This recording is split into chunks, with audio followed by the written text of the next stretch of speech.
She packed her whole life into one bag, but nothing could have prepared her for the man waiting on the other side of that elevator. The subway ride back to Queens felt longer than usual, even though Sienna barely remembered any of it.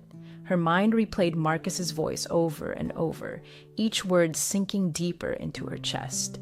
"You move in tonight. You belong to me for the next 12 months. Don't be late." By the time she reached her stop, her hands were shaking. The walk home was a blur of honking cars, barking dogs, and the distant rumble of the elevated train.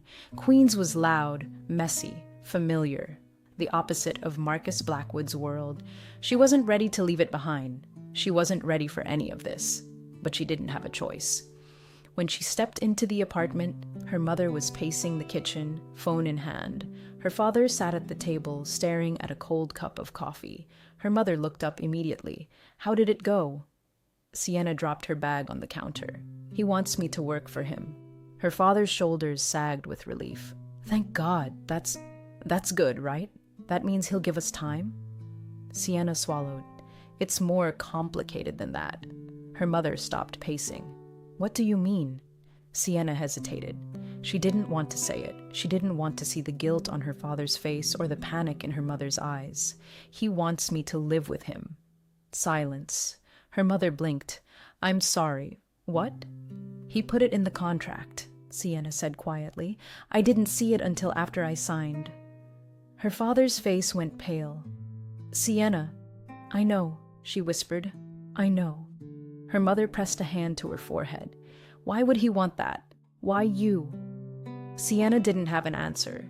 She didn't want to think about the way Marcus had looked at her, not lustful, not tender, but with a kind of focused interest that made her skin heat. Her father stood abruptly. "I'll talk to him. I'll fix this." "No," Sienna said quickly. "You can't. He made it clear. If I don't go, we lose everything." Her mother's voice cracked. "Honey, we can't let you—" "You don't have a choice," Sienna said softly. "None of us do." Her father sank back into his chair, defeated. Her mother wiped her eyes, trying to stay strong. Sienna forced a smile she didn't feel. "It's only a year. I'll be fine." She wasn't sure who she was trying to convince. Packing felt surreal. She stood in her small bedroom, the posters on the wall, the thrift store dresser, the string lights she'd hung in college, all pieces of a life she wasn't ready to leave. She grabbed a duffel bag and started filling it with clothes, shoes, toiletries, essentials only. Marcus had said pack lightly. She didn't want to think about why. Her mother hovered in the doorway. "Do you want help?" "No," Sienna said gently. "I've got it." Her mother nodded, but she didn't leave.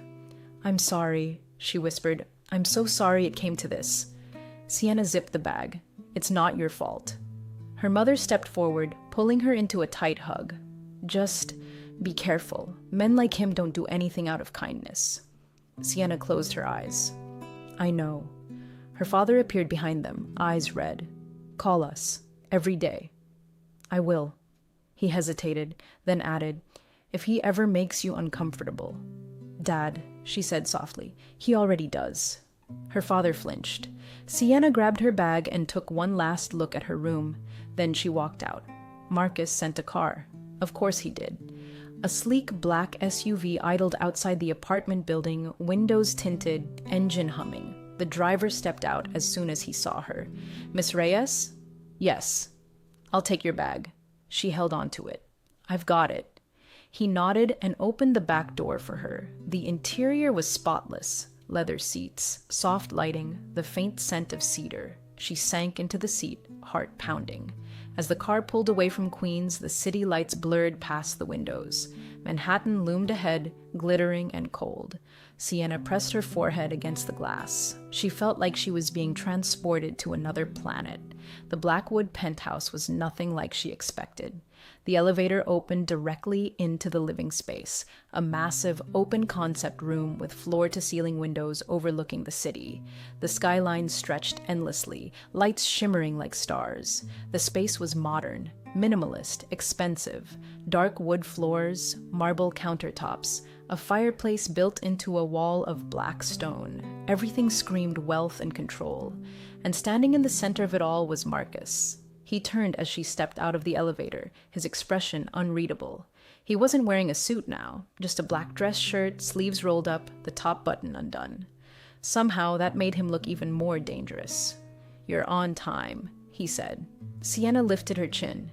"You said not to be late." A flicker of amusement crossed his eyes. "Good." He walked toward her, slow and deliberate. She forced herself not to step back. "Let me see your bag." She tightened her grip. "I can handle it." "I didn't ask if you could handle it." His tone wasn't loud, but it carried weight, authority, expectation. Sienna hesitated, then handed it over. Marcus took it with one hand, as if it weighed nothing. "You packed, lightly." "You told me to." "Good," he said again. "Follow me." He led her down a hallway lined with abstract art and soft lighting. He stopped at a door and opened it. "This is your room." Sienna stepped inside. It was bigger than her entire apartment bedroom. King-size bed, walk-in closet, private bathroom, a window overlooking the city. It was beautiful. It was overwhelming. It was nothing like home. Marcus set her bag on the bed. "You'll start work tomorrow, 6 a.m. Her eyebrows shot up. "6? Is that a problem?" "No," she said quickly. "Just early." "Good." He turned to leave, but paused in the doorway. "One more thing." Sienna's pulse quickened. "What?" His eyes locked onto hers. Steady, unreadable, intense. "You don't go anywhere in this penthouse without telling me." Her breath caught. "Why?" "Because I said so." "That's not a reason. It's the only one you need." Her jaw tightened. "You can't control everything I do." Marcus stepped closer, his voice dropping. "You signed a contract. You live under my roof. You follow my rules." Sienna's heart pounded. "You're unbelievable." "And you're in over your head," he said calmly. "But you'll learn." She glared at him. "I'm not your property." A slow, dangerous smile touched his lips. "No, but you're under my protection. There's a difference." She didn't know what to say to that. Marcus turned to leave again, but stopped once more. "Oh, and Sienna?"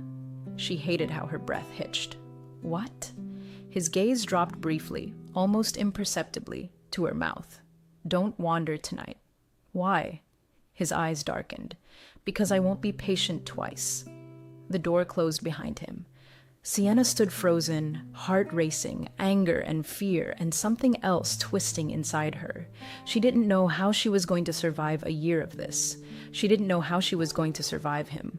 But one thing was clear. Marcus Blackwood wasn't just dangerous, he was interested. And that terrified her more than anything. She's in his penthouse, under his rules, and he's already watching her like she's something he can't quite figure out. Chapter 3 continues now.